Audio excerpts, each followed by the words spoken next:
This presentation is about a project that I worked on last year. It was a really fun project. It had a really good team. And I was really proud of the product we built. And so I thought, well, if there's anything I'm going to speak about, it's going to be something that I enjoyed. And it was this project.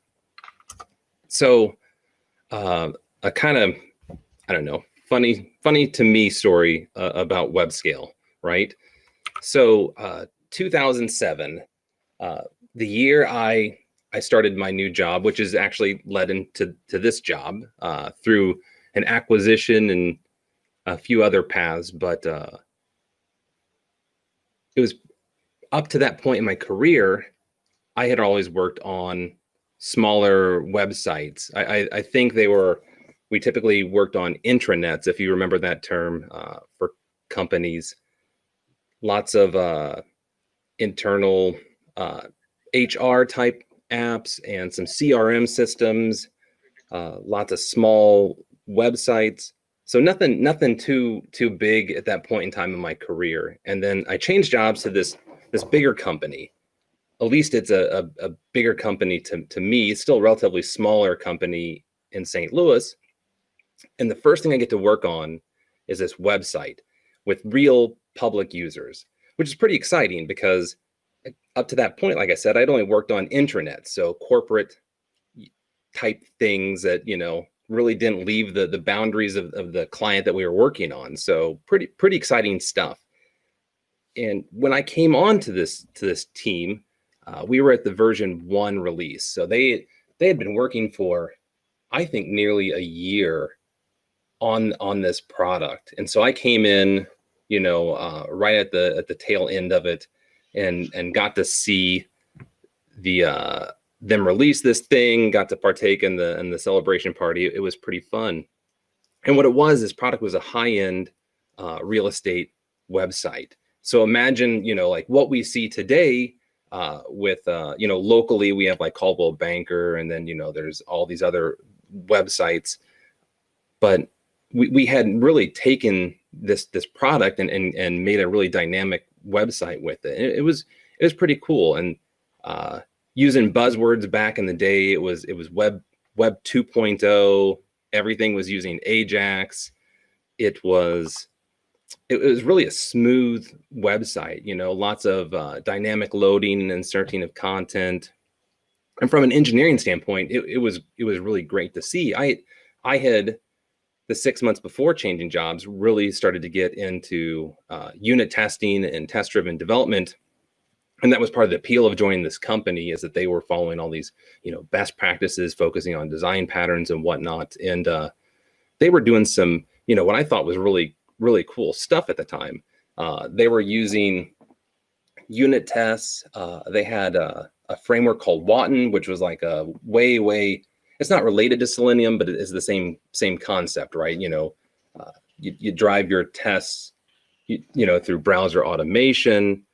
And they were using this framework called Monorail, which was a open source MVC framework based on Ruby on Rails, and existed way before, the Microsoft MVC framework. It was pretty cool. Hadn't seen anything like that before. So that was really cool and really exciting.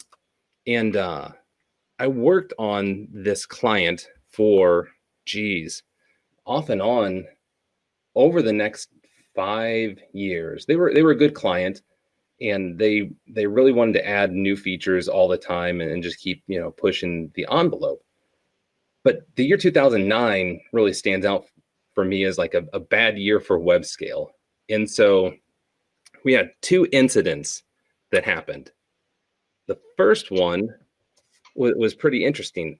I'm not the type of person that follows stars and starlets and all these gossip columns, but there's this person named Perez Hilton, who is apparently a big deal in the gossip columnist space, and he got wind of Joan Rivers posting her penthouse for sale. And so, like, I don't remember if it was like Slashdot, or I don't think Reddit even existed back then. So it's probably something like Slashdot or a blog, but posted the link to the penthouse on there. And then the penthouse was hosted and for the company we were working on, and it brought our server down. We were not ready for anything like this. Everything up to that point had worked, just flawlessly. Like I said earlier, we had done all these right things, and it just came screeching to a halt.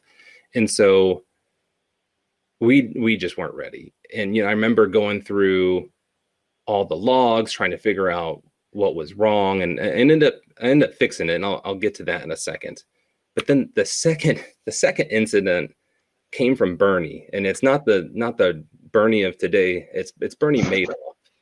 And so for those of you who remember him, he ran the Ponzi scheme, was all over the news, went to jail, and when they posted his penthouse for sale, that was the second thing that crashed our server. And so I was able to fix this one a lot quicker because I remembered the how we fixed it with the Joan Rivers one. But we'll talk about that in a minute too. But I mean, here was our architecture, and it's an accurate diagram. So basically, we come into a load balancer. We had two IIS servers and then a single database. It was self-hosted, right? There really wasn't a cloud in 2007. And so when you're using things like the monorail framework and MVC, we're creating templates, right? We have, I'm not going to create 1,000 property pages. I'm a developer. I've been taught that duplication is evil and that I should try to remove all forms of duplication. So I create these templates that go to the database, and they fetch the listing, and they fill in all of the bits and pieces of the real estate part. And then boom, I have my page. But when you do this for every page load and every listing, and so when you get the Bernie Madoffs and the Joan Rivers events, and it just killed our database. And so let's see, I know for certain we didn't have like a caching layer in place, but so it's like, it's silly as it is, it's like, what was the fix? Well, the fix was basic HTML. I remember copying the data from the prod environment to the dev environment, literally opening up Firefox, doing like the file save as, and taking the HTML assets, putting them on the production server, and then changing the router for that listing to go from being using one of the dynamic templates to just literally hitting the HTML page, as silly as it is. But the funny thing is that HTML is always web scale, right? As long as it's backed by the right server. And so we weren't going to. There were a lot of things we could have done to fix after the two events. It was never prioritized enough because the customer viewed the problem as being unlikely to happen again, even though it happened twice in a year. So it is what it is, right? You're kind of at the mercy of your customer. So in the end, I don't know if it broke because were we running too many queries? Were they bad queries? Was the database machine not the right size? I don't know what the end result is, but I do know that we ended up doing some JMeter tests at the end to help us kind of test some of the boundaries at it, and that was useful. That was very useful. So that was my first experience with the term web scale, and my second one really is humorous in that for anyone who's older, you may know what this is. There was this website called Extra Normal where you would type out a script and you have these like animated characters that could play things out. And so there was this one called MongoDB as Webscale, I think. And that was like really the first time I heard the phrase Webscale. And it's these two characters, and one's just debating like the merits of MongoDB and versus like relational database. And the other one is just basically spouting out all of the like the sales propaganda about MongoDB. And then just one of the quotes is like, MongoDB is web scale. And the person, looks at him and says, what does that even mean? What MongoDB is web scale? But those two events in my life and then this thing have always made me, sort of joke about the term web scale. So I use it kind of tongue in cheek, but there is something to it, right? So IoT today, whoops, right there. So IoT today makes things a lot harder than it did in 2007, right? Since the advent of the iPhone, there's a lot more devices out in the world. And then, my goodness, look at the internet connection I have at my house and how fast that is, and how things like Raspberry Pis have become nearly commodity hardware, right? I mean, I think I buy one every other generation to try and do something at my house with, and then never really do anything with it. But I'm sure I'm not the only one that does that. But the point is that there are things and devices out there that make web scale more prominent today, or the need for web scale more prominent today than it did, a year or two or 5 ago. And so we kind of have this silly but realistic question: how many watches would it take today to break my website? And how do I, when I work for my clients and you all, think about, can we handle the next Bernie Madoff? What are the things that we need to do? And when it's a little less today, but when you're working in your own data center, or hosted thing, you're limited to the underlying hardware that you're running on, and your network connections, and there's even probably fewer things that are in your control. So how do you handle a Black Friday event in that scenario, right? Do you buy extra hardware and just have it sitting there for that once a year event? It's expensive to do, but you can do that. I think the more modern option, in my opinion, probably better option, is that you move to the cloud, where a lot of these concerns can be removed by literally your ability to pay, right? It's like, if you want more servers, you can just pay for more servers. They already have them acquired. They have them there for you to use. They will gladly take your credit card and have no complaints about it. So the other bonus is with your cloud environment, you can take advantage of these systems that are designed from the ground up to handle the web scale that we couldn't do before. So now we're gonna talk about web scale for real on this project that I worked on. So what I want to do is kind of start off with the why, to help shape the decisions that we made, because what the client wanted was to create a new line of business. They were in a market. It's not like a super competitive market, but they're looking for a way to position themselves so that way they would sort of be future proof, right? So the business outcome is let's create a new line of business, a way for them to generate different income, to make themselves, the leaders. And how are they going to accomplish that? They were going to take an existing product that they had, a very popular product, and they're going to add IoT capabilities to it and create a remote user experience for their customers.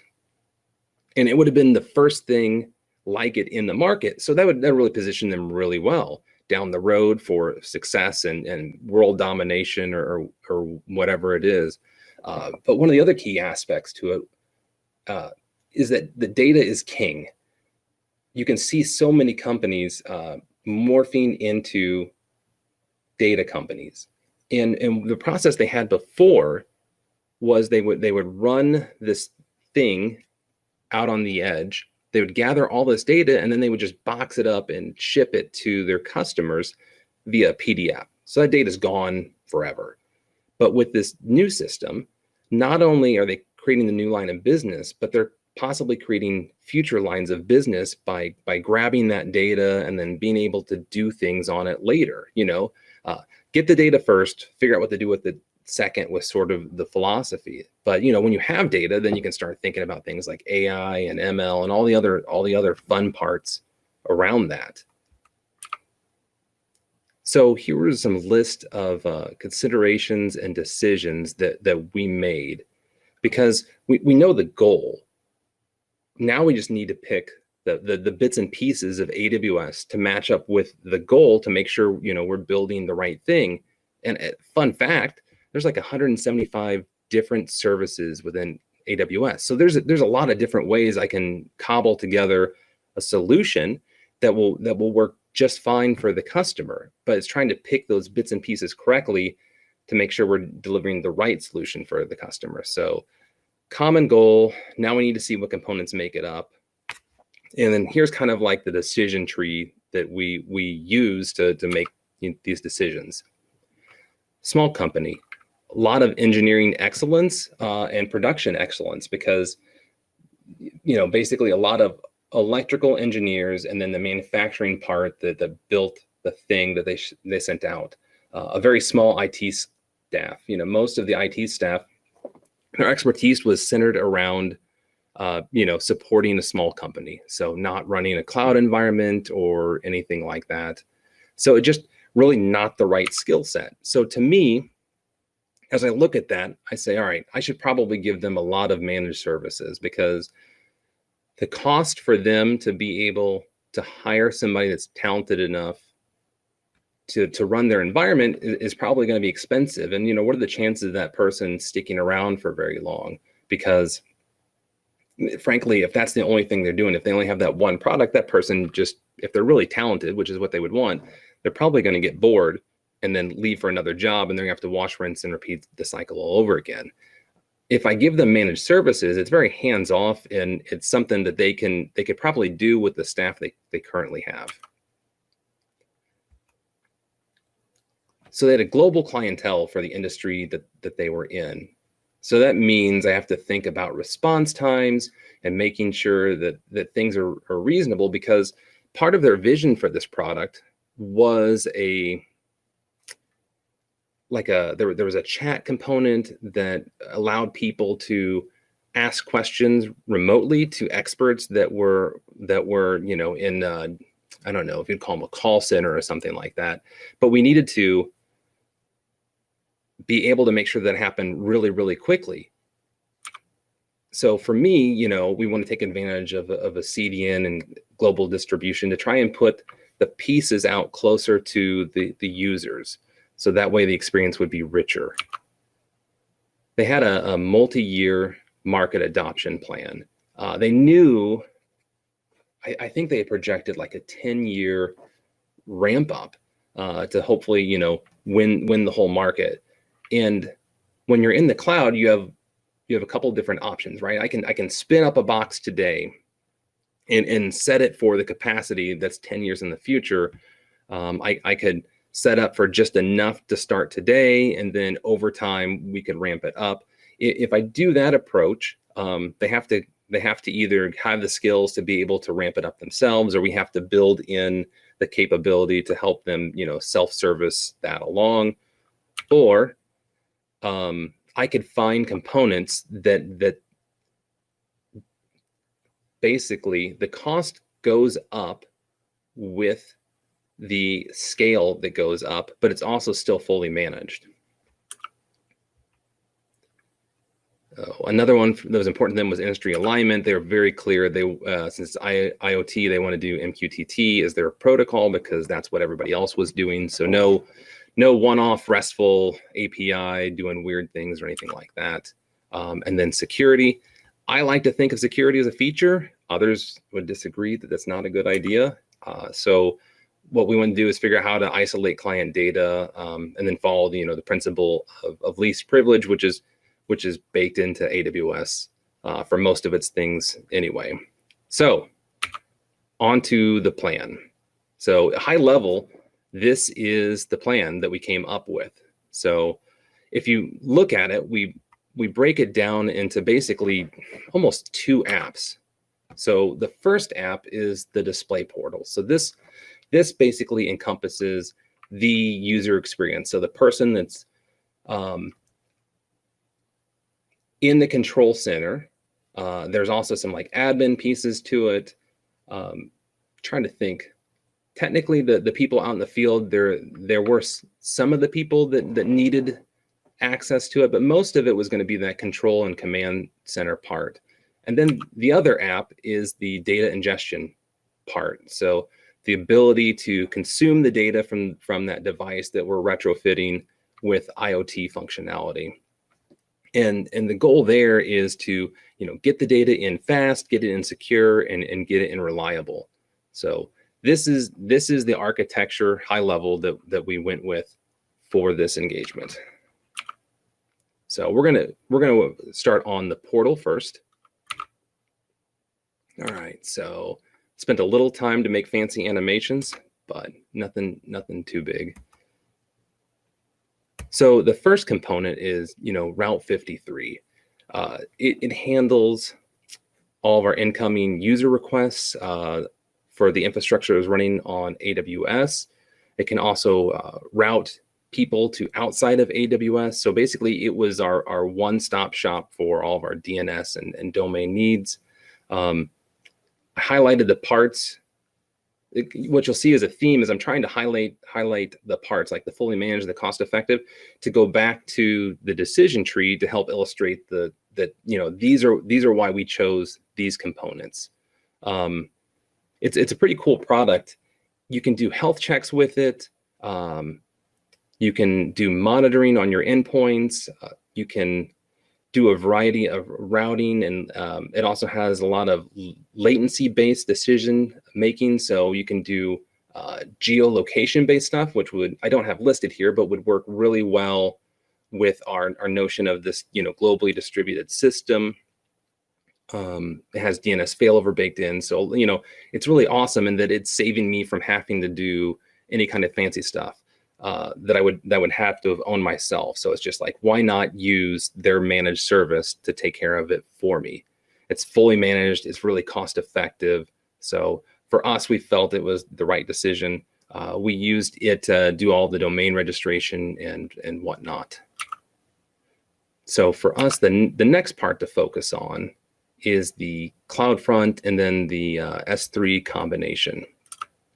So earlier, we had identified that we need a CDN for what our product, because we want to be able to push those parts out to our people to really limit the latency, or take advantage of higher latency or low latency because of the CDN, to make a really rich experience. And so the cool thing about Amazon CDN, it may or may not be as good as other things like Cloudflare and the other products, but it's baked in. So it's just one ecosystem. I didn't have to go outside and do other products to integrate with. But there's 217 points across the globe. So I believe they're in 84 cities and something like 42 countries.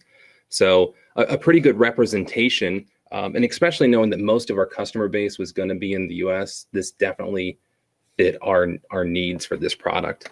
One of the the vendor lock-in, if you will, the strengths of it is that it integrates really well with a lot of the other AWS products, right? So it just made our jobs easier. We're always trying to focus on delivering value and quality for our clients, and so if the tools work together easier, then obviously we can deliver things a little quicker for our clients. But yeah, one of the main focus was for us to focus on that latency and make the user experiences as quick and reasonable as possible. So S3, I'm sure most people know of this at least by name at this point. It is the granddaddy. It's at least the original service offered by Amazon. My own private personal Dropbox, if you will, with a lot of basically built on steroids. One of the things I wanted to call it, it's fully managed, right? So we don't have to worry about anything at all. It has 11 nines of durability, which to me is just, it's amazing to think that. I bet it could. The joke I had in my head was, with 11 lines of durability, is it possible that something in my S3 bucket will last longer than, like the Great Pyramids or something like that. Probably not, but it is kind of a funny notion to think that something digital like that could last nearly forever, or at least beyond my lifetime, right? And so, some of the advantages of S3, you get integrated security with the rest of the AWS ecosystem. It ties in well with things like Cognito, and then the IAM policies have the ability to archive. They have the many different tiers. So with each tier comes different pricing components. So I can have, relatively expensive for high availability on demand now, and I can have really cheap for, basically a disaster recovery or backup plan, like a Glacier type scenario where I'm just going to shove it there and I pray never to use it. But if I need it, I have a place for it. That's great. One of the really cool features that we took advantage of is it can be used to host static websites. And so, as we talked about earlier, HTML is clearly static, right? .NET, Java, all those things, they're not eligible for this. But when you think of rich modern web applications, a lot of us tend to lean towards a single page application or a spa. And so those are technically static websites. They're just HTML and JavaScript and include files. And so that means we can run a spa out of an S3 bucket, which is pretty awesome. And so that leads us to the first key to our web scale is this combination of CloudFront plus S3. So if we learned anything from 2009 is that the static HTML scales, and that when you take that S3 component, it's really, really powerful, because now I have the durability of S3. I have the distribution of the cloud network to put the things closer to the people's hands. And that's a really, really rich and powerful experience. One thing of note is that we generally try to front public-facing things in S3 with a CDN anyway, because there's this weird there's this potential of you get charged for every time somebody hits your S3 bucket, and then you leverage the caching of the CDN to prevent you from getting overcharged, because technically somebody could write a script and download the same file over and over again and jack your costs up. So it's always a good pattern anyway to do that. But yeah, it's pretty interesting to see that we could take just a simple spot, run in an S3 bucket, front it by CloudFront, and then we have this really massive and scalable item. But what's we're lacking is the interesting part, right? Which is the data. So I'm not talking to a database in this scenario. I clearly need more than what I have. And so that's where the next part comes in, this combination of API Gateway and Lambda. I'm going to talk a lot about Lambda, and I know that there's been, I think there was 8 to 10 other serverless talks at this conference. So forgive me for those of you who may have heard, many or much of this, or already know this already, but it's a key component to what we did. So I'm going to spend a little bit of time on it. But AWS had the original serverless as a function offering in Lambda. It came out in 2014. It's such a popular trend now that all 3 of the major cloud providers have their own version of it. And then mentioning Cloudflare earlier, they actually just rolled out or are rolling out their own version that's kind of it's interesting. I think it's a slightly different take. They take the V8 engine and then they run that in isolation. So you don't have the breadth of languages that you can run like you can in Azure or AWS, but it's a really interesting take. It might be worth looking at on your own. But the original service as a function, fully managed, right? Another theme that we're gonna keep hitting on. What I love about it is I don't have to worry about creating, running, managing, patching, or you name it, the other plethora of things that I would need to do with the server, right? So it's kind of similar to that pets versus cow scenario you hear with containers. I just don't have to worry about those things. And as a developer, and I know other developers, there's this almost a desire for a lot of people to just, I just want to focus on the code. So I want to abstract away a lot of the parts that I just don't care about. That's someone else's job. And I know there are lots of people from IT that are more passionate about knowing how the inner workings work, but we have products out there like Pivotal, Cloud Foundry, Red Hat, OpenShift, and you know, just general containerization to some part they're popular because they do abstract away, you know, those hardware components. And so Lambda is another one of those. What I also like about it is that you pay for what you use. So I can have a functioning thing out there, and if I never call it, I don't have to pay for it. And on top of that, a lot of them have a free tier layer that if you don't execute more than, like, let's say 100,000, you know, of these, you're not going to get charged for it anyway. So you can even have a functioning thing out there, and you don't have to pay for it unless you hit a certain threshold. So it's really good for, in our case, growing, right? So we know that the user base, they have the 10-year plan. So we know the costs are going to scale with the usage of a Lambda as it goes up. Let's see. You pay for what you use, increments of 100,000 milliseconds. If you want to go faster, you have a couple options. You can give it more money to run faster. The code you put in it, so there's a correlation obviously between the complexity of the code and then how long it runs. You know, a smaller function will run quicker. One that talks to a database has potential to run slower than one that doesn't.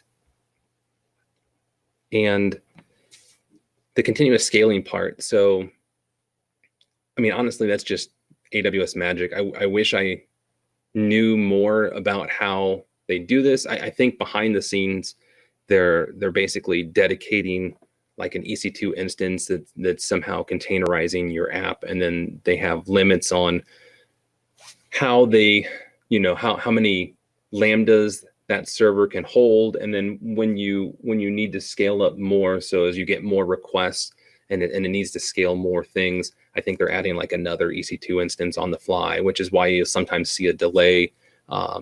You know, there's cold starting and other things to talk about. But honestly, it's really nice to know that AWS has this product that they've created that you don't have to worry about the scaling for it. And so I label as AWS magic, but it is what it is. And it's just sort of like trust in AWS. And so with API gateways, you know, we've seen, let's see, hold on a second. There you go. My notes didn't move. Over the years, we've seen the benefit of microservices and how we can independently create these parts, right? And we make them deployable, but then you have this sprawl. And so API Gateway is actually like an architectural pattern that has been turned into a product by the three major cloud providers. Each have their own version of it. There's other things out there like Kong that do this, but you know, an API Gateway allows us to wrangle all these different independent things into like sort of a unified, I don't call it voice, or, you know, at least to the outside world, it looks like a unified set of APIs for the users.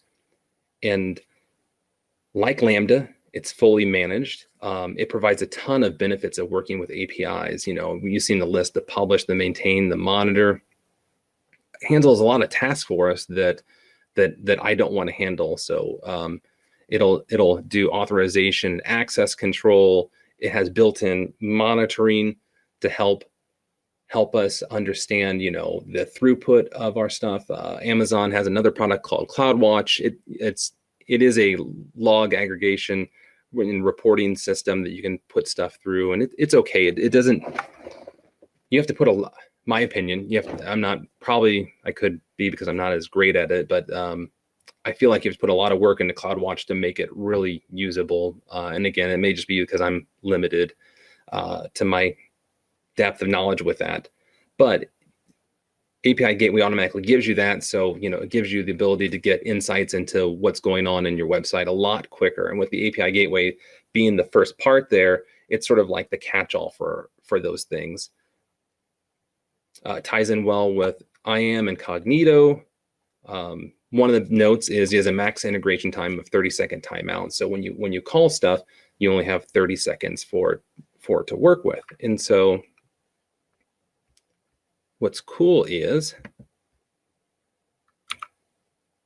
this, when we combine the two together, this is the second key to Webscale. So over here, we have this managed thing called API Gateway that can handle, hundreds of thousands of concurrent requests. And then we have Lambda that can scale up with each of those requests. So when we take a Lambda by itself, it can't be it's not going to work as a handle the HTTP parts. But when we put API Gateway in front of it and you combine the two, that's how you get that magic. So we have the S3 bucket, the CDN, and we understand how the SPA can scale out that way. And again, the SPA isn't very interesting if it doesn't have data, and you need data, you need services. And so that's what this next part is providing us. It's providing the Lambdas doing all the actual programming. The API Gateway is sort of giving it the ability to tie in to the SPA that we're needing to call the APIs and get it from. And it's a really cool paradigm that we have here. Let me see. And then the final piece of the portal is DynamoDB. And DynamoDB is just an amazing product. If you see the third line there, single digit millisecond performance. That is just flooring to me that and it's consistently that, like, regardless of how many users are hitting it, whether it's you or the rest of the world hitting it, they have somehow developed it to be able to hit that performance. And that is amazing. It's fully managed. So it's a database that I don't have to stand up or patch or do anything with. They're taking care of all those things for me. There's a couple different flavors of it. There's a provision flavor where I have to know how many reads and writes are going to take place. And then there is, reads and writes are going to take place, and they provide you like a basic math formula to help figure that out. And then there's an on-demand that basically is kind of, I don't know, it'll grow with your needs. So you pay for what you use in that one. Whereas with the provision, you're paying for basically this capacity that I want the right to have access to, whether I'm using it or not. And so for us, the on-demand was a little more attractive because it went back to that notion of growing with our user base. So because we found we were when we were doing the provision one, we were actually costing more money during our testing cycles than we needed, at least for the first handful of years, and it felt inappropriate to make the customer pay for that. So that's why we flipped to the on-demand. The other parts are just to kind of wrap it up, the goodies and the back end, the multi-region support, the backup and restore, the caching. Those are all awesome things. I don't want to do those. I want somebody else to do those. And I think that's probably pretty common for a lot of database offerings. It's like, hey, this is great. Can that be somebody else's problem? Because I know that I need them. I also know that I don't want to be the person that's responsible for that. So in itself, DynamoDB is Webscale, right?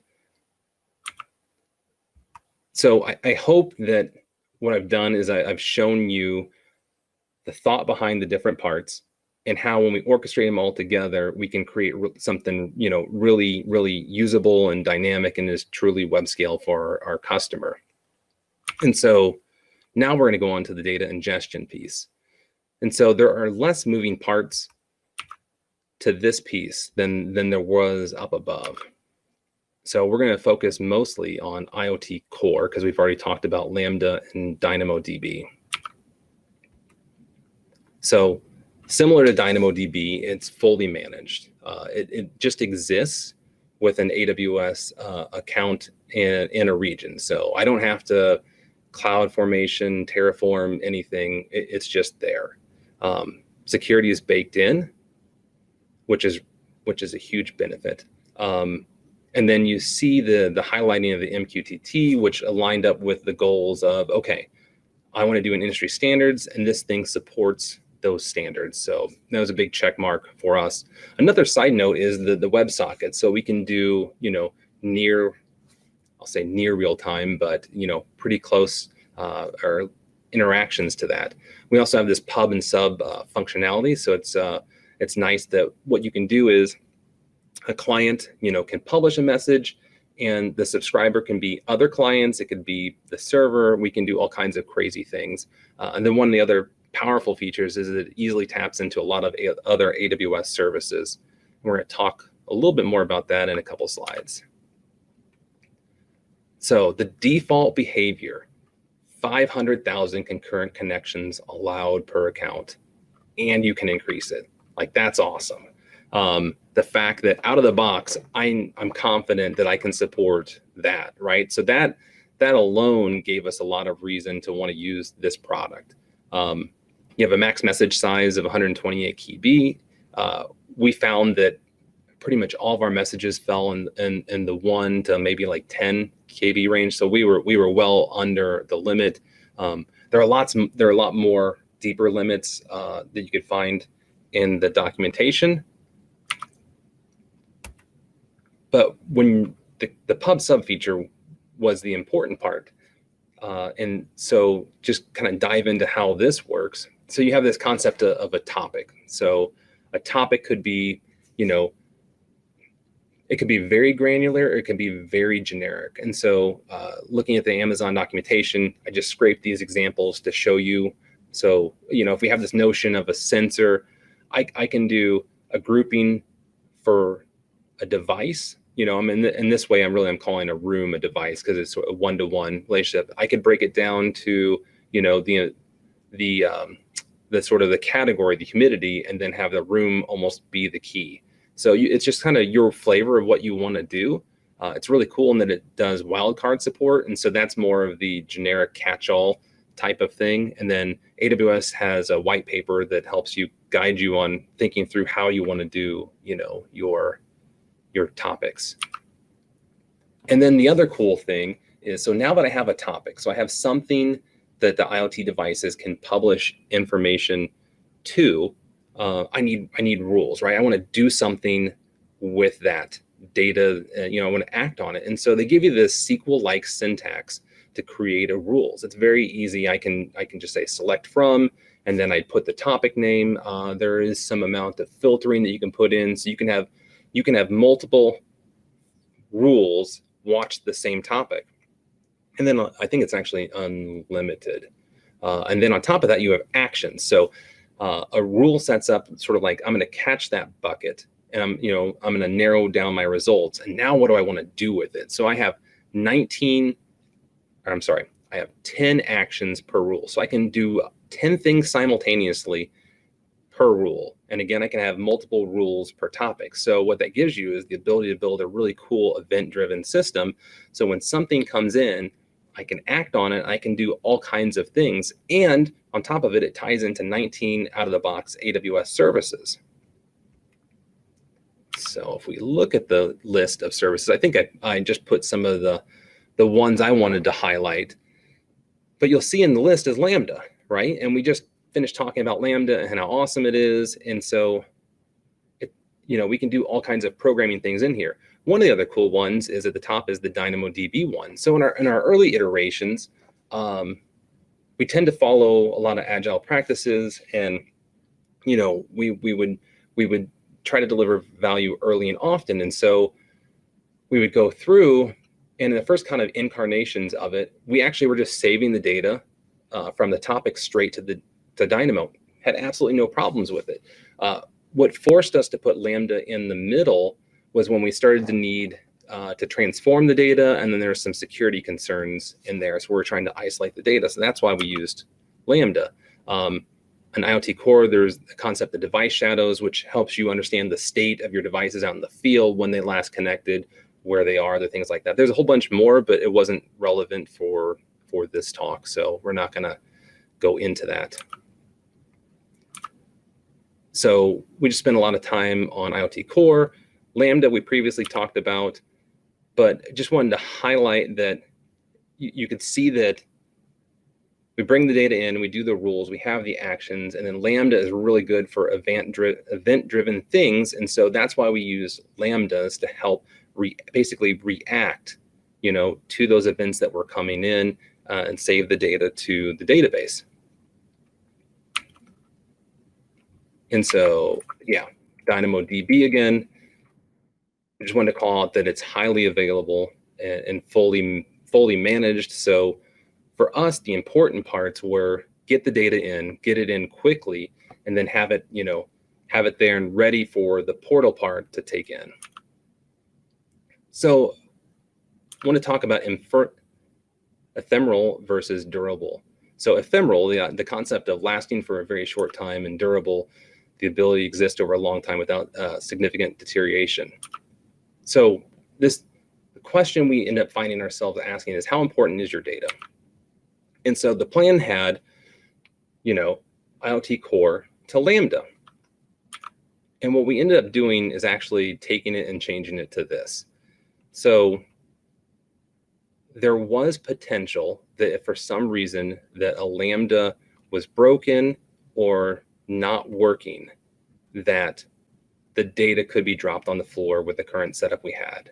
And so we knew that was less than ideal, because this was important data. We were looking for real-time or near real-time interactions from the field to the people in the command center. And so the idea of just losing data wasn't tolerable. So what we did is we put a queue, SQS, in the middle.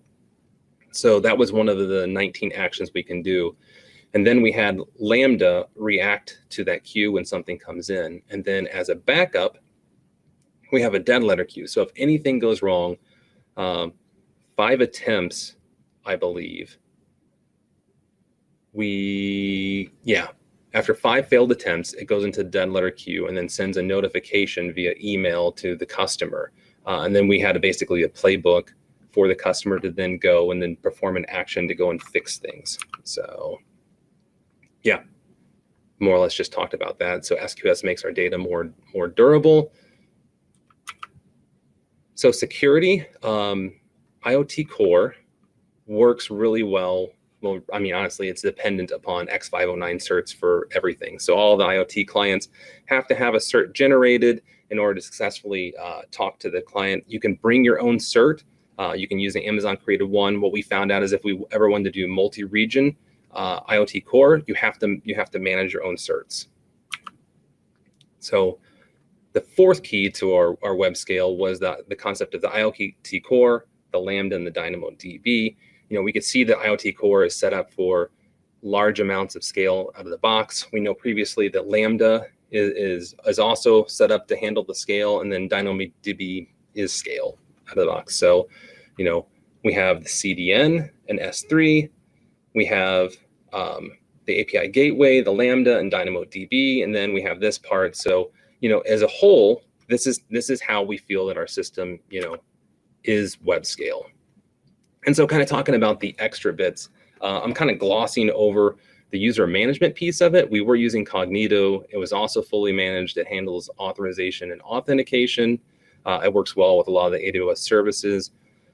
What we did was we created an admin tool, like a command line tool, that allowed our customer to, when they wanted to onboard a company, to create different groups inside of Cognito to then isolate the users, so that way they weren't looking at each other's data.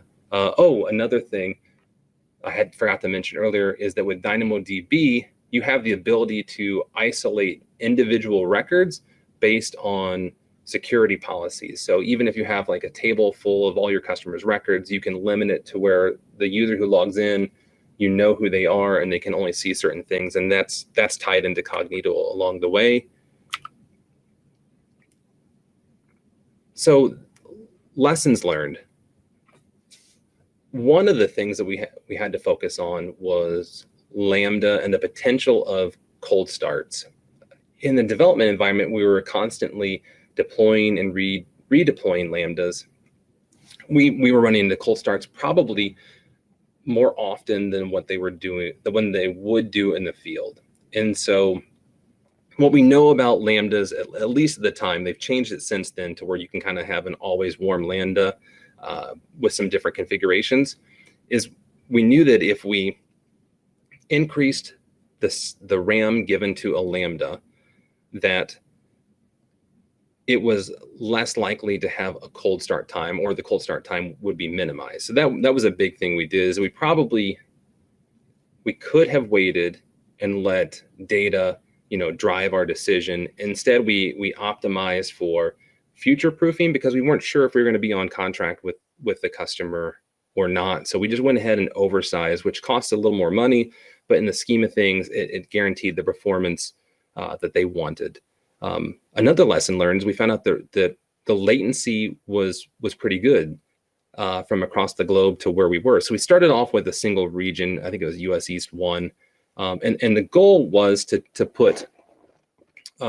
have other accounts, and we were going to use IoT Core in those other accounts in Lambda, and we were going to route everything back to the central account.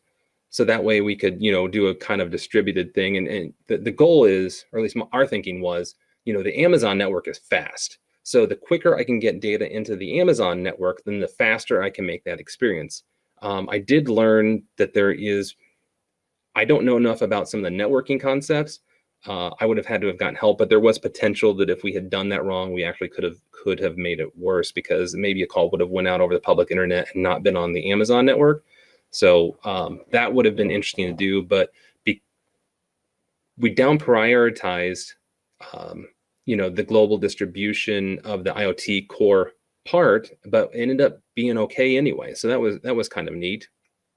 And then the other big lesson learned was that, and actually it was on another project, but I'm bringing it to this talk, is there are limits to Lambda. As much as I talked about this thing being web scale, what Amazon will do is, I think they'll financially disincentivize you from using Lambda from everything. So when we're fortunate enough in that we are a partner with Amazon in the top tier, so that gives us access to some of their engineers and product owners. And so in a conversation for another product, we were talking about going with a solution similar to this.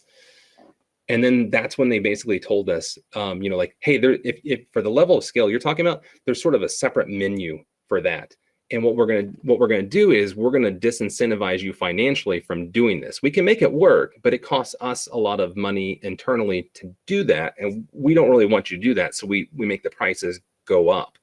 And so the lesson learned is everything I've talked about today is in fact web scale, but there is a limit, and I don't know if that limit's around 100,000 concurrent users or a little less than that. I mean, it's a really high limit. It's something that most of us don't have to worry about for the things that we're doing. But Amazon's go-to is ECS first, and then probably the managed Kubernetes service after that. But they still are banging the drum of ECS. And so for us, if we were to ever have hit that limit for this product, which we never would, there's just never going to be that many customers that use this thing. I think Fargate on ECS probably would have been, the next solution for us. And so that wraps up the talk. Hopefully, I did a decent enough job of illustrating, what was important to the customer, the decisions we had to make, why we made the decisions, and that the components we chose meet that goal, and that we did in fact achieve web scale. And so we did write a case study on this. It's on our website. It's probably a little too high level, but it's still fun. I got to write something. The obligatory I work here plug. So Worldwide Technology in St. Louis, we have remote places everywhere. What I like about the company is that we have a lot of different opportunities for people, whether it's big data, programming, cloud stuff is the team that I work on. And then I'm lucky enough to have 4 other colleagues that are speaking at the conference. Jeff was on the chat earlier today. I think John is speaking later today along with Kevin. And I know Allison spoke yesterday because I got to attend her talk. And then as always, thank you to the sponsors, because without sponsors, we wouldn't have a conference. And I like being here. It would have been great to see everybody in person, but I'll take what I can get. So with that, thank you. And I'm going to swap over and see if there's anything in the chat or questions or whatnot.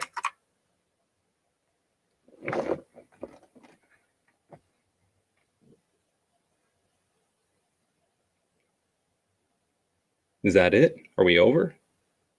Do I get to smile and take a breath for a second? You get to smile and take a breath for a second. All right. Good presentation. I did really learn a lot about how the systems work. I appreciate it. Thank you. Thank you very much. Good. Good to hear it explained. Yeah,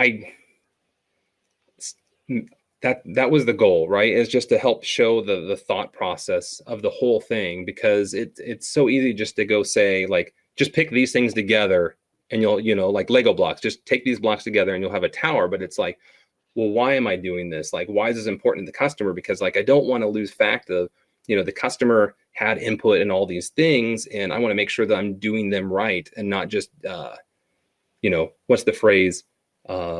Resume driven development. I've seen that a lot over the years, where somebody reads a blog and they just want to pull in this cool tech, and it's like, boom, I use this, and then they put it on their resume and they go get their next job. And so right. I'm a little more conservative than that. Well, it's good to know how to do it well. I mean, there's so many different ways you can do something, but to know and understand how it all works together is key. Okay. Well, thank you. Yeah, seriously, thank you everybody for attending. Wish I could have saw you all in person. And do I just hit the leave button? I mean, is that okay? Yep. Have a break. Enjoy your day. Bye, everybody. Thank you so much.